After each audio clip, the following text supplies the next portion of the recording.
Hello, friends. Thank you for stopping by to watch this video.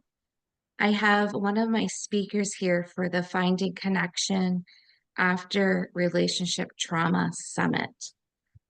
Sarah is going to be one of our speakers.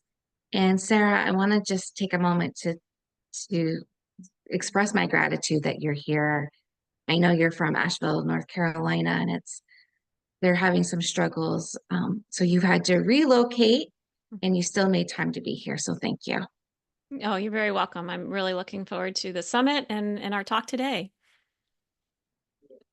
Okay, Sarah. So when you heard that I was offering this summit and I invited you to be a speaker, what made you say yes?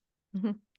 Well, I am a coach. I'm a mindfulness coach and mental health coach, and I specialize in abandonment. And so I have several techniques that I have found are completely proven to help people heal through abandonment. And as many of us know, we don't completely ever eradicate ourselves from these feelings of abandonment, but there are so many things you can do to manage it and to find peace and find understanding. And so I really wanted to share these tools that are working so well with all of my clients.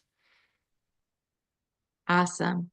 I love when coaches and therapists can offer tangible things to do. You know, the research shows that talk therapy by itself is really not that effective. Like there's some effectiveness, especially for people that don't have a community or a network. But we know that the research is like yes on the techniques for people to practice. Can you tell us the name of your talk? Yeah, I'm giving a talk called Healing Abandonment with Awareness and Self-Compassion, because those are the two main things that I find are really, really supportive with healing through abandonment, and that's awareness and awareness of some very specific things that I'll go over in the talk, and self-compassion and using self-compassion in a very specific way to help with our nervous system. I mean, there's the abandonment triggers, it affects our thinking, it affects our nervous system, and it affects our deep emotions. And so the self-compassion is works for soothing all three of those components. Yeah.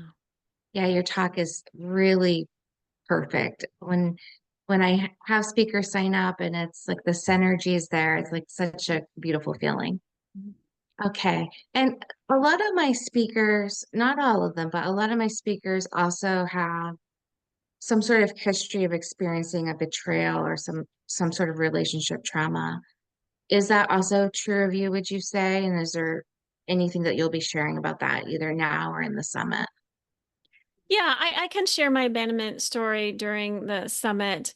I have definitely abandonment trauma and pretty severe abandonment trauma, and I don't think that I could serve my clients the way that I do without having that background. I mean, I really do understand all the implications, the shame that develops, the uncontrolled, having really difficulty controlling your nervous system, and the emotional part that can be very confusing. And so I think that having that experience can help put the tools and the things that I talk about in a real practical sense, and in a sensitive sense. You know, I'm very trauma sensitive, and I think that is so important. Creating that safe space, even if it's just during this summit, during the talk, creating that safe space is so important because we're not going to be able to be vulnerable and open up and really take in the things that I'm sharing unless we feel safe.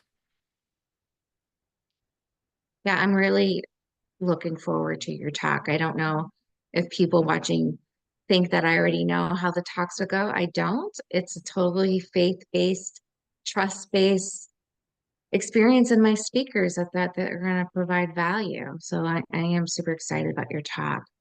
If anybody is watching this now and they're really curious, they want to learn more about you and what your offers are, where can people find you?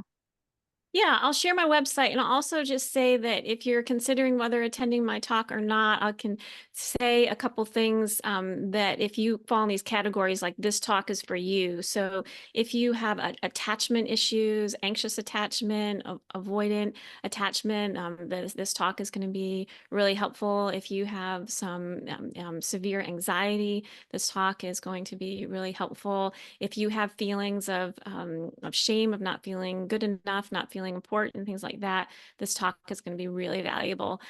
So yeah, people can find out about me at my website is probably the best way, and that's my Mhm. name. It's Sarah Vallely, rhymes with Galilee, Sarah Vallely, and it's spelled Sarah, Sarah with an H, and then my last name is spelled V as in Victor, ELLEELY.com. So SarahVallely.com. I have a lot of information there. And I have a podcast as well, The Aware Mind. You can listen to some of my episodes of my podcast. Awesome. Well, thank you again, Sarah, for taking time out of your busy schedule to go live with me today. And again, I'm grateful for your participation in our summit. I'm looking forward to it. Thanks so much, Karen.